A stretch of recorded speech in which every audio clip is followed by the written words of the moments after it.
local jurisdictions can have very specific requirements that can bring up extra costs. One of those examples, especially here in the Pacific Northwest, are trees. So having to remove a tree or impact a tree can add to your overall cost of your project and might not be something that you're expecting when you're just thinking about your project. Here in Portland, Oregon, it's all about which side of the river you are on. So if you are in Vancouver, Washington, or Camas or Washougal, of course you'll have sales tax, and that's something to consider as part of your overall budget. Here in Central Oregon, we find that it's really important to think about when considering starting a project, the weather.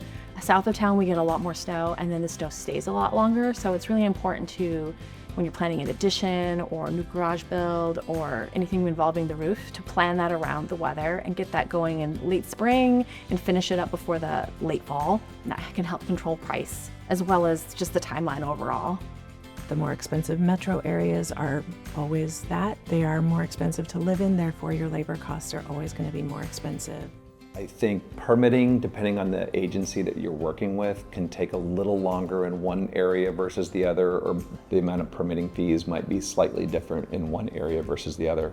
Are you within about 50 miles of one of our main locations, or are you outside of that? At some point, travel costs are going to come into play. So it's going to be a bit more when we get outside of that 50-mile range, because not only are we paying to have our team or our carpenters travel to the job, but we're also bringing in our most trusted trade contractors for that project.